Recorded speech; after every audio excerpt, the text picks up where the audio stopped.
Me di cuenta que con el calor la gente cambia, se vuelven más alegres y más despiertas. Hola, ¿cómo están? Qué bueno que ya están aquí en esta transmisión en vivo. Ya estamos avisando para que se puedan conectar y por eso estoy haciendo un poquito de tiempo porque a veces tenemos ahí cierto delay y tardamos en conectarnos. Como siempre, les recuerdo que a partir de este año, esta transmisión va a ser patrocinada por Web Comunicación, sitios web que comunican valor. Dice Carlos, no es cierto. Y Valdés Ampers ya anda por aquí también y no me había dado cuenta. Hola Valdés Ampers, ¿cómo estás? Bueno, hoy vamos a leer un fragmento de Un hilito de sangre de Eusebio Rubalcaba y vamos a tener dos preguntas de nuestro juego Conexión, que por cierto les comento que a la fecha no nos han dado nuestro 20% de descuento. Pero bueno, vamos a seguir usándolo y así se da nuestro descuento, ¿no? De alguna manera. Entonces, bueno, para que dice Valdés Ampers, hola, es un gusto escucharte y verte. Gracias, Valdés Ampers. Y bueno, para que vayamos empezando, ay, fíjense que todavía, para ponerles los datos, ya me conecté. Para ponerles cualquier dato, aquí está Web Comunicación, que se conecta como Comunica www. Y bueno, les voy a ir dejando una pregunta para ver si quieren empezar contestando. Vamos a tener dos preguntas. Una la voy a dejar ahorita, antes de empezar la lectura, porque así se van animando y le van pensando cuál sería su respuesta. La primera es de esta carta, que recuerden que es de nuestro juego Conexión, y dice: ¿qué tipo de persona necesitas en un viaje? Ejemplo: cultural, aventurera, organizada, etc. ¿Qué tipo de persona necesitas en un viaje? Váyanle pensando mientras yo les leo un poquito de quién y qué hace y quién es Eusebio Rubalcaba. Eusebio Rubalcaba nació en Guadalajara el 3 de septiembre de 1951, casi somos tocayos. Y murió en Ciudad de México el 7 de febrero de 2017, hace no tanto. Es bastante contemporánea a nosotras, nosotros y nosotres. Fue un escritor, periodista, ensayista, dramaturgo y tallerista mexicano. Les voy a decir algunas obras que tiene, sobre todo de novela. La que vamos a leer fue, por lo que dice aquí, su primera novela. La publicó en 1991. Después publicó otras como Músico de cortesanas, El portador de la fe, Desde la terza noche, Lo que tú necesitas es tener una bicicleta, En defensa propia, El brindis, Desgajar la belleza, Betún y sangre, hasta su última novela en 2013, Todos tenemos pensamientos asesinos. Algunos cuentos que tiene fue, por ejemplo, Nunca te amarraron las manos de chiquito, Gusanos, Domingo de Ramos, 96 grados.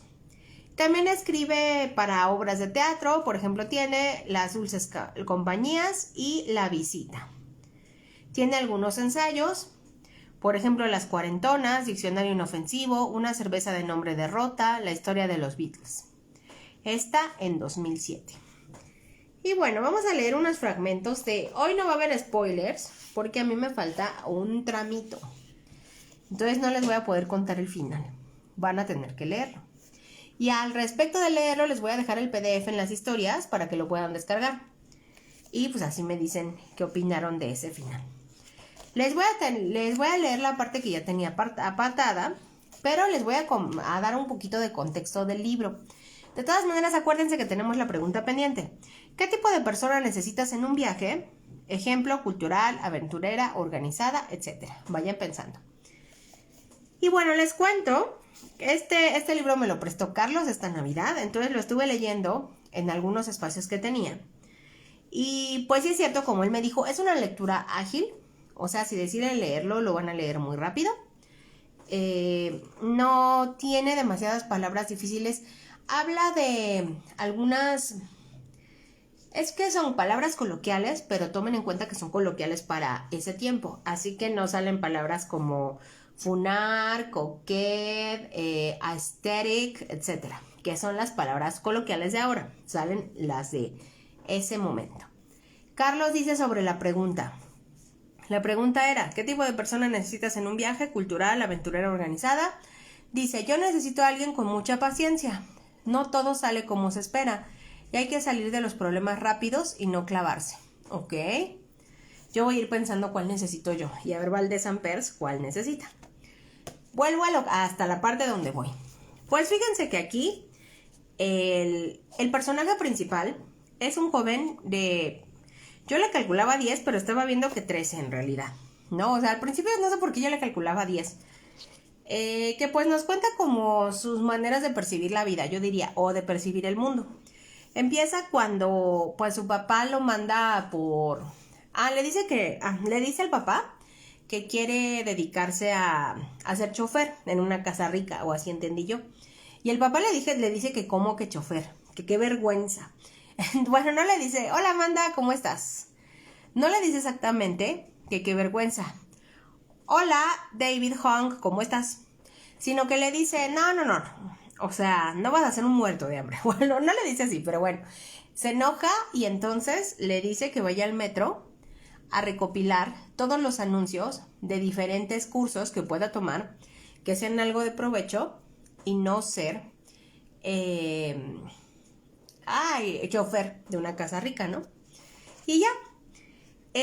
Durante todo el libro, el personaje manifiesta que tiene una relación muy difícil con su padre, o sea, la manera como lo mira, lo poco que se identifica con él, cómo lo percibe, ¿no? O sea, como que su padre es una molestia, como que siempre está trabajando o briago y siempre le está dando órdenes y tiene una fascinación por una palabra que es provecho. Que el papá, cuando lo ve, así ya saben, pues, yo diría chateando, pero pues en ese tiempo no, haciendo nada, le dice que se ponga a hacer algo de provecho. Entonces dice que ese papá lo mueve eso, que justo cuando le dice que se vaya a recopilar al metro,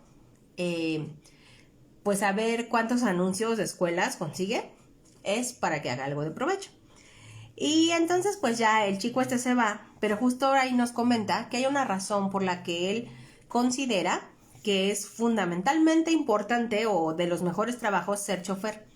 Y es que pues están las señoras ricas y pues puedes tener sexo con ellas, porque pues estas señoras ricas supuestamente pues sus maridos no les hacen caso y entonces así están deseosas de sexo y puedes tener sexo con ellas.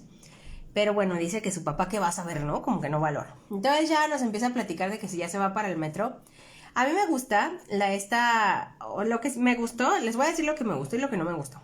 Pero lo que me ha gustado es que yo me puedo imaginar siendo el niño y me imagino en mi contexto, porque justo habla del metro, yo entiendo como de la Ciudad de México, y habla de las estaciones, habla de otro momento del metro, porque pues dice, o sea, todavía en el metro siguen habiendo anuncios, pero yo entiendo que había muchos más antes y que ven que en cada andén pues hay una parte donde justamente tú hablas con la autoridad del metro para poner anuncios y él se va a buscar a las escuelas, ¿no? Anuncios de escuelas, pero él dice, voy a agarrar 2 o 3 porque ya me sé cuánto tiempo me hago el metro, así paso por casa de mi novia, tiene una novia que se llama Osbelia, que es un personaje que tal vez de así materialmente no aparece, o sea, casi hasta donde yo voy, no es que tengan una conversación directa, pero aparecen los recuerdos del chico. Y ya, pues dice que su novia Osbelia, bien guapa, que queda de camino al metro, que se va a acordar de ella y así. Ay, ¿qué crees? Era lo que iba a leer, ahorita lo encuentro. Las referencias que él hace constantemente a las mujeres, hay una parte, esa no la parte, pero se las cuento. Hay una parte donde tal cual dice, ¿no? Están como las lindas como mamá, las tiernas, mujeres ángeles, y las otras que siempre deberían tener una tendencia a ser, pues, que son hermosas, al menos las que se junten con él, o las que él tenga cerca, o con las que lo relacionen, pues tendrían que ser un objeto de belleza para que le pongan como en un lugar de altura, ¿no? Ahí el capital erótico para él importa mucho en la mujer, ¿no? Valdés Amper dice, por favor, repite la pregunta. La pregunta, ¿qué tipo de personas necesitas en un viaje? Ejemplo, cultural, aventurera, organizada. Puede haber más, pero ese es el ejemplo. ve pensando. Y bueno, les voy a leer este fragmentito y luego les sigo contando más para que ustedes ya si quieren descarguen el libro y continúen leyendo. Dice así, es con el que empezamos. Me di cuenta que con el calor la gente cambia, se vuelven más alegres y más despiertas. El primer cambio lo noté en mi tía Conchita, voy a decir cómo era.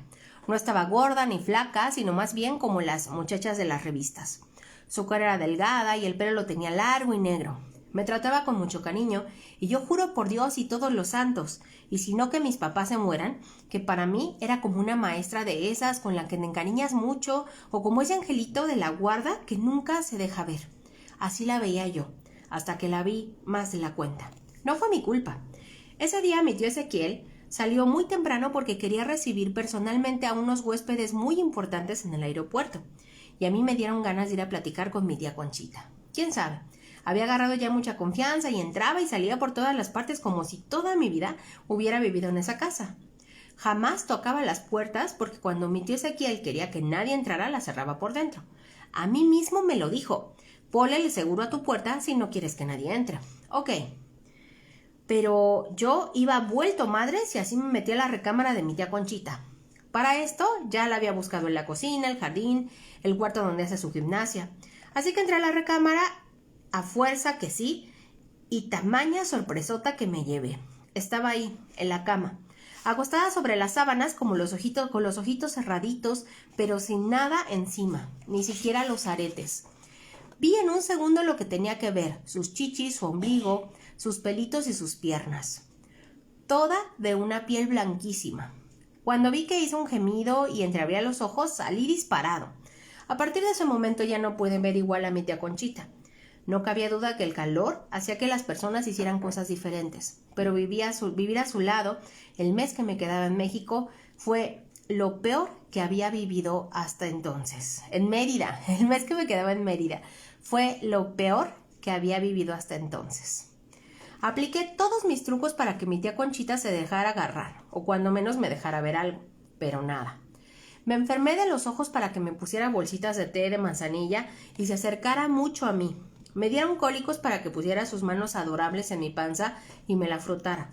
Me caí a propósito y despellejé una rodilla para que me la curara y se agachara un poco más de la cuenta. Pero fue inútil. Lo único que saqué fue que me regresaran a México una semana antes de lo previsto, por lo enfermo que me había puesto últimamente y todos los accidentes que había sufrido. Por último, me la jugué en el aeropuerto. Pensé en escribir una carta y dársela, pero quizá ni siquiera le entendería mi letra y no la leería de pura flojera. Además de que a lo mejor el que la leía era mi tío Ezequiel y podía yo comprometerla. Así que aproveché cuando mi tío se fue a resellar el boleto para decirle. Estábamos en la cola y mi tío se hallaba a no más de 3 metros. Pero me dije, demuestra que no eres un cobarde. Entonces me le acerqué. Me paré de puntitas para alcanzar su oreja y le dije. Ella, cuando se dio cuenta que yo quería decirle algo secreto, agachó su hermosísima cabeza, dejó que su pelo cubriera mi cara y escuchó. Tía Conchita, no te vayas a enojar conmigo, pero eres la mujer más linda del mundo. Oh, gracias, me dijo, y me dio un beso en la mejilla. Cuando se acercó mi tío Ezequiel, ella no dijo nada, lo cual me pareció de lo más correcto y maduro, ¿o no? Pues la central camionera se hallaba atiborrada de gente que iba de aquí para allá cargando cosas y comprando otras. Cuando decidí formarme en la cola de autobuses de Occidente, llegaban a Guadalajara en menos tiempo que los autobuses de primera y además te cobraban menos, lo cual me pareció una grandísima ventaja, ¿o no? Estaba formado recordando las chichis de mi tía Conchita y mandándole un beso hasta la península yucateca cuando alguien me tocó el hombro. Me volteé para ver quién interrumpía mis pensamientos y me quedé helado. No, helado no. Petrificado. ¿O qué más que eso? Y ahí se queda. Y voy a aprovechar este final. Aquí está, no les estoy mintiendo. Voy a aprovechar este final para mencionarles algo que me llama la atención de la narrativa. Bueno, no sé si es la narrativa o la estructura con que fue escrito en general. Que cada fin de capítulo termina con una palabra a la mitad. Y siento que eso genera dos cosas. Uno, pues te provoca avanzar al siguiente. A mí lo que me pasaba es que avanzaba al siguiente. Y entonces de alguna manera pues decía, ay, pues ya estoy aquí. Y me lo leía todo, ¿no? O sea, siento que es una escritura para el año en que fue escrita, pues una escritura que hoy le llamarían para web, ¿no? Para que la gente, para generar permanencia en el sitio. Así la sentí. Creo que eso me sorprendió mucho. Segundo, él constantemente te jala a preguntarte sobre sus opiniones o como a sumarte a su equipo. O sea, pensemos el personaje, porque siempre te dice o no. O sea, te dice yo pienso tal cosa. Y luego dice o no. Y dice, Rodrigo, llegué tarde, el hijito de sangre. Ay, ¿a poco le puse hijito? Bueno, ahorita le cambio. Ok, esas fueron algunas cosas. Más o menos esta escritura que tiene va a ser la que nos va a acompañar. Vamos a acompañar al niño por sus diferentes aventuras. Muchas de sus aventuras van a estar, o sea, el persona... podremos decir, lo fantasmal de lo femenino en su experiencia de vida está constantemente ahí. Dice Carlos. Por cierto, hay una película de Hilito de Sangre donde actúa Diego Luna. Pues podríamos verla. ¿Y Diego Luna es el niño o quién es? Y bueno, pues nos va contando, nos va llevando por estas diferentes aventuras. Y bueno, ¿qué es lo que me gustó? Sí, se lee muy rápido. O sea, la forma de escribir es una forma fluida y es una forma directa.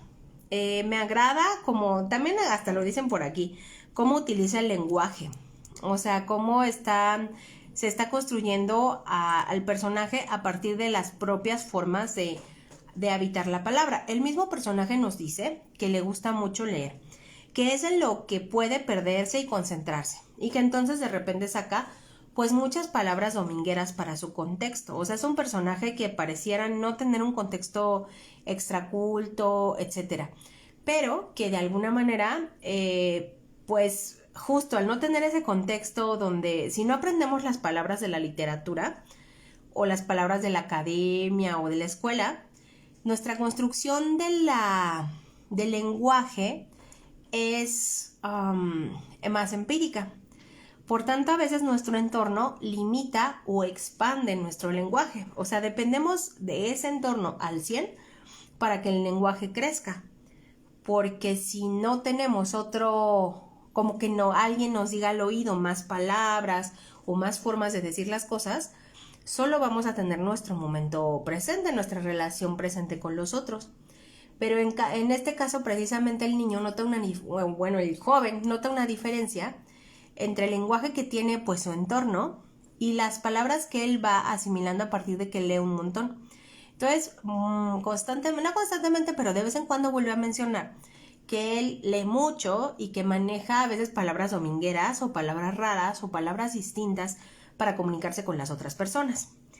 Esas fueron como las partes que más me gustaron, cómo terminan los capítulos, cómo juega con el lenguaje, cómo el propio personaje de alguna manera, ¿cómo decirlo? Te está haciendo patente que va a estar jugando con el lenguaje. Y quiero entender que en su momento, o sea, en el momento que...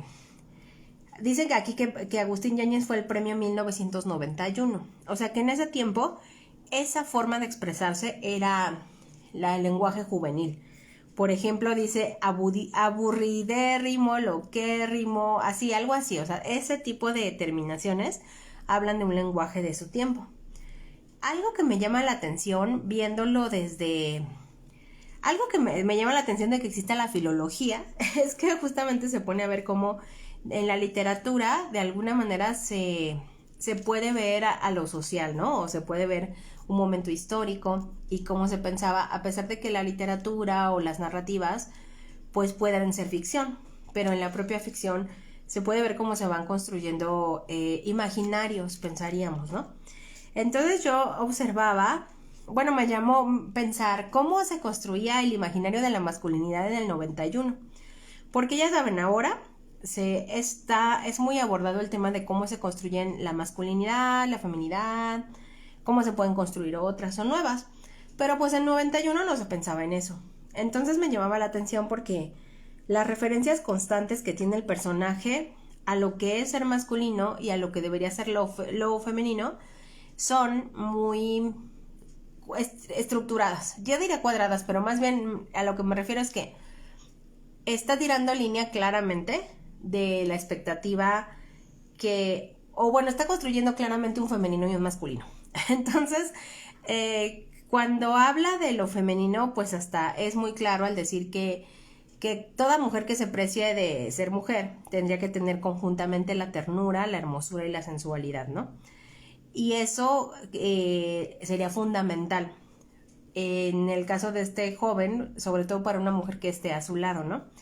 También me llama un montón la atención que yo fui un joven bien chiquito, o sea, yo pensaba que era más chiquito todavía, y cómo su relación, o sea, su forma de pensar a la feminidad desde lo sexual está todo el tiempo, ¿no? Que también estaba leyendo en la contratapa, que justo es algo por lo que se reconoce al autor, porque nos crea un personaje joven, pero no le niega a la sexualidad, que es también algo que constantemente se ha peleado, ¿no? Que a las personas con discapacidad, a los niños y a las personas mayores, como que se les invisibiliza el aspecto sexual. Entonces creo que sí, justo, sobre todo este texto y a lo mejor otros que hemos leído, tienden a sexualizar mucho a aquel personaje que en general no sería sexualizado. Entonces, pues puede ser aquí que de alguna manera... Ay, ¿qué estoy haciendo aquí? Ya sé. Esto abrió. Listo.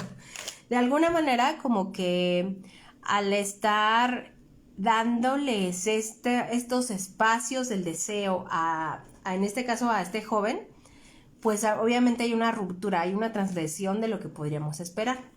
También siento que también hay una tirada de línea sobre lo que debería ser lo femenino y lo masculino, ¿no? Sobre lo que es lo bello y lo deseable y sobre lo que no.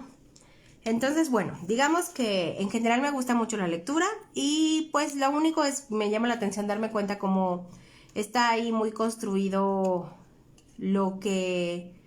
Bueno, me pongo a pensar si también en nuestras propias infancias todo el tiempo nos estaban tirando línea los medios, la literatura, las películas de lo que deberíamos ser para convertirnos en lo que nuestro género indica, ¿no? Y sobre todo no en cualquier hombre o cualquier mujer que nuestro género indica, sino el correcto o la correcta, ¿no?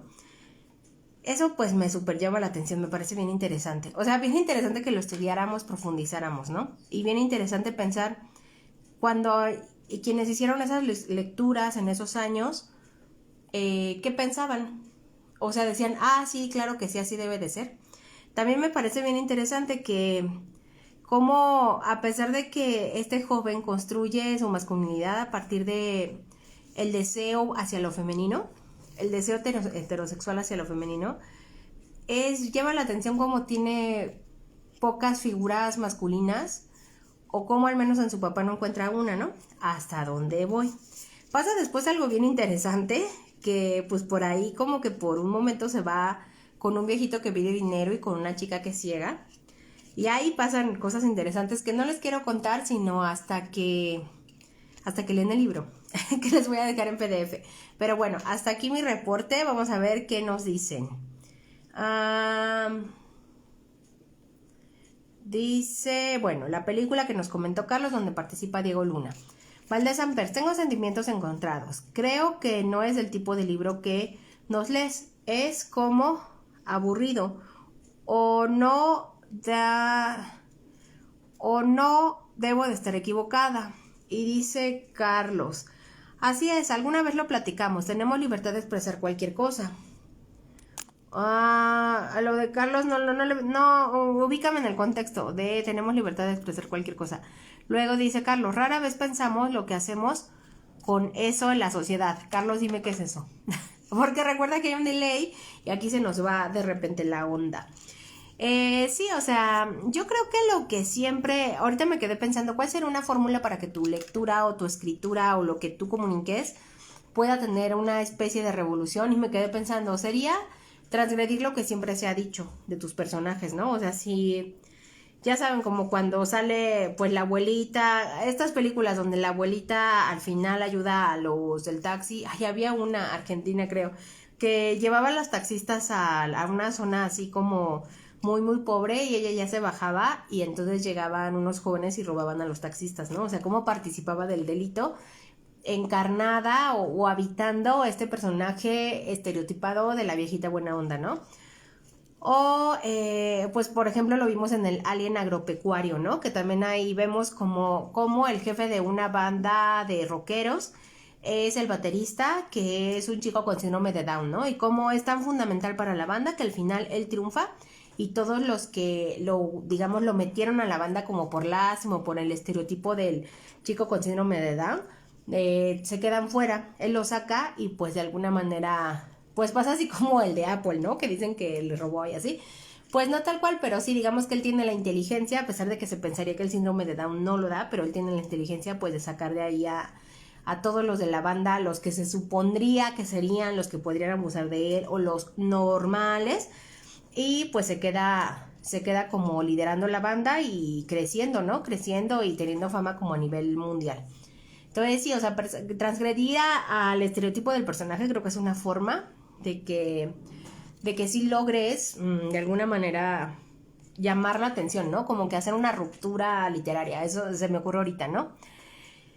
Y bueno, les recuerdo la pregunta que dejamos abierta, que ya Carlos nos contestó. ¿Qué tipo de persona necesitas en un viaje? Cultural, aventurera, organizada.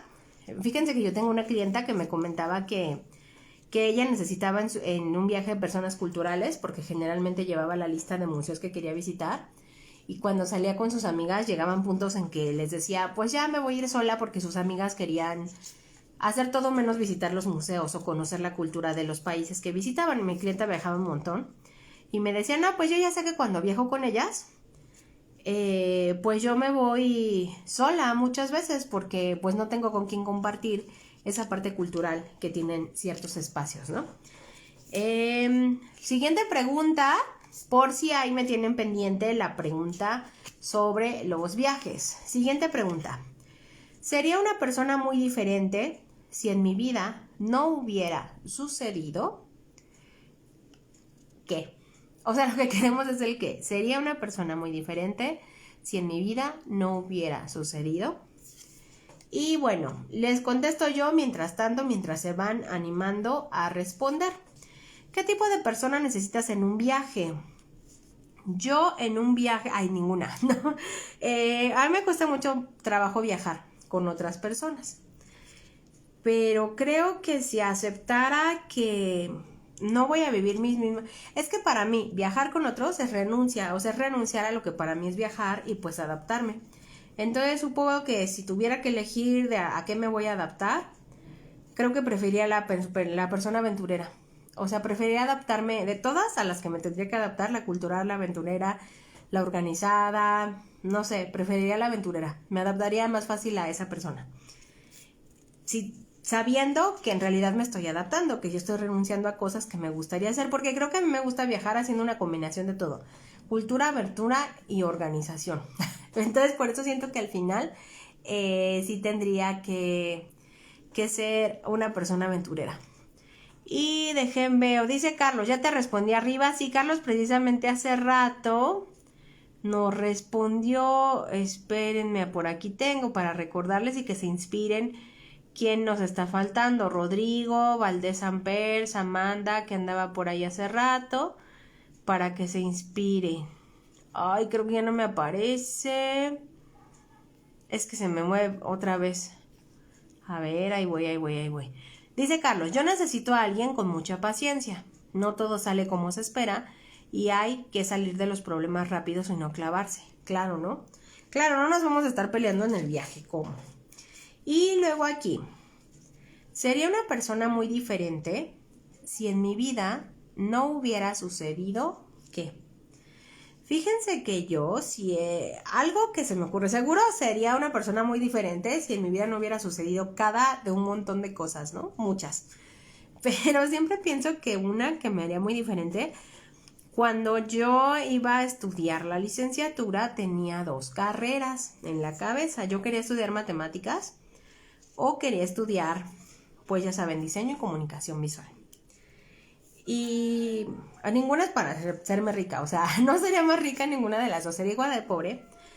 Pero pues bueno, elegí diseño y comunicación visual. Y creo que siempre, o sea, constantemente he pensado que lo que sucede al estudiar algo que está cercano al arte, es que te abre un poco la mente para algunas cosas. Y creo que me hubiera costado más trabajo que se abriera mi mente hacia donde se ha abierto o a las cosas que he conocido. No digo que hubiera tenido mentes cerradas si estudiara matemáticas, solo pienso como por lo que pasaba en las dos facultades, o sea, concretamente como la experiencia de vida, lo que se hacía en la facultad de ciencias, porque pues muchos de mis conocidos estudiaban ahí, entonces yo me la pasaba mucho tiempo ahí. Entonces lo que se hacía en la facultad de ciencias y lo que se hacía en artes plásticas, pues en artes plásticas había performance y gente desnuda por todos lados, y se dibujaba gente, se hacían propuestas como sobre la emoción y la razón al mismo tiempo, exposición, o sea, siempre se estaba tocando la emoción. Y pues en ciencias yo creo que a lo mejor se tocaba de otra manera o en las actividades que yo vi que se hacían ahí. Pero siento que eso hubiera sido fundamental, o sea, sería yo una persona muy diferente en mi vida si no hubiera como crecido, o sea, pasado como mi juventud en el contexto del arte, o sea, seguramente, y hubiera pasado mi juventud en el contexto de la ciencia. No es que no extrañara la ciencia ni que ya dejé de acercarme a la ciencia, pero sí siento que tuve una oportunidad de acercarme de manera más lúdica, que obviamente implicó que pues no me acerco de la manera magistral que mis amiguitos que estudiaron ahí se acercan, o sea, también lo entiendo, no digo que, ay, que no perdí un conocimiento. Tenía una amiga hasta que estaba segura que yo me dedicaría a las matemáticas después de esos estudios, pero ven, la vida dio muchas vueltas. Dice Valdés Amper, sería muy diferente si no hubiera tenido acceso a leer todo lo que he leído. Ay, es verdad. ¿Verdad que seríamos bien diferentes? Hace poquito estaba viendo que hay un autor que se centra en el acceso a la lectura como una oportunidad de cambio social. Es un autor que es prioritariamente pedagogo de Brasil y ahorita me acuerdo cómo se llama ese autor. Es súper famoso. Y pues tiene un artículo donde habla de cómo el acceso a la lectura. Ese autor le daba clases a personas en Brasil que no sabían leer nada y a partir de los campos, ven que son como campos semánticos, por ejemplo, todas las las cosas que tienen como la misma raíz, pero a partir de esas cosas con la misma raíz, o sea, esas palabras con la misma raíz, existe como todo un campo de cosas, de palabras nuevas. Entonces él a partir de esa técnica les enseñaba a leer a personas del campo en Brasil para hacerlo muy rápido porque ya eran grandes, ¿no? Y si ya eras grande, pues no te pueden a lo mejor enseñar a leer lento como cuando eres pequeño, sino que tiene que ser muy veloz. Y bueno, pues ese hombre pues por eso escribe... Ay, no me viene el nombre a la cabeza de cómo se llama, pero ahorita me acuerdo. A ver, le voy a abrir acá, a ver si no súper suena. Pero pues sí, les digo que ese hombre justamente valora o reconoce mucho esta parte, ¿no? Como del valor que... Ah, se llama Freire, perdón, ya me acordé así, Freire, es famosísimo pedagogo que reconoce que el acceso a la lectura cambia las vidas de las personas y no solo de la vida de personas que van a tener una experiencia intelectual, o sea, como, no sé, que van a ser escritoras o escritores, sino cualquier persona, o sea, aunque se dediquen al campo y a lo mejor no vayan a escribir una novela, ni se la pasen leyendo libros, pero que puedan leer libros, cambia su acceso al mundo y puede cambiar el propio mundo, propone él. Entonces sí tiene razón Valdés Ampers, ¿no? Sin de no haber leído todo lo que has tenido acceso, ¿no? Y es fundamental que todos tuviéramos ese acceso. Dice Amanda, sí estoy, pero a 2 metros de la computadora. Ok, Amanda, muy bien, qué bueno que andas por aquí. ¿Te gustaría contestar alguna pregunta o nos vas a dejar con la duda? Carlos hace rato dice que pasa de esta segunda pregunta, que dice, sería una persona muy diferente si mi vida no hubiera sucedido. Y bueno, nos vamos a quedar con la duda. Bueno, pues por ahora sería todo de nuestras lecturas. Les voy a dejar el PDF de este libro que se llama Hilito de Sangre, que ya Carlos ya nos contó que también podemos ver la película con Gael García. En ese PDF se van a dar cuenta, así se lee muy rápido, miren, yo ya voy acá donde está mi esplenda. Entonces ya, nada más me falta la mitad, pero es que se me juntó que tengo que leer un buen de cosas. Entonces, pues tenía que decidir. Y ya saben, antes del placer está la obligación. Así que podemos comentarlo, así como nos quedamos con el de Virginia Woolf, podemos comentar después el final. Así ya no les spoileo nada, sino que ustedes también lo descargan y lo leen. Es una recomendación de Carlos que tiene bastantes cosas que admirarle y que gozarle. Y también, pues ahí queremos opinión crítica. ¿Qué no les gustó? ¿Qué sí les gustó? Y bueno, por hoy se quedaría hasta aquí esta transmisión. Ya he recibido algunas de sus recomendaciones. Esta es una de Carlos. Les voy a dejar ahora sí el link para que vayan a donde se escriben las recomendaciones en este lugar colaborativo de Google que acabo de olvidar su nombre. Y de todas maneras me las pueden mandar. Hay otro Carlos, que fue alumno mío, que me mandó por mensaje directo algunas recomendaciones. Entonces, pues, también si dicen, es muy difícil, mándenmelas por mensaje directo o mándenmelas por WhatsApp y las vamos acomodando durante el año, ¿ok? Y bueno, pues esto sería todo por esta noche porque mañana ustedes no, pero alguien entra a trabajar a las 7 de la mañana y entonces ya me tengo que ir a dormir. Les mando un abrazo, les deseo muy buen inicio de semana y bueno, les recuerdo que esta transmisión fue patrocinada por Web Comunicación, sitios web que comunican valor. Pueden seguir a esta cuenta en Comunica www, o sea, Comunica www. Ahí lo pueden encontrar en Instagram, también hay un Facebook y también en el sitio web webcomunicacion.com.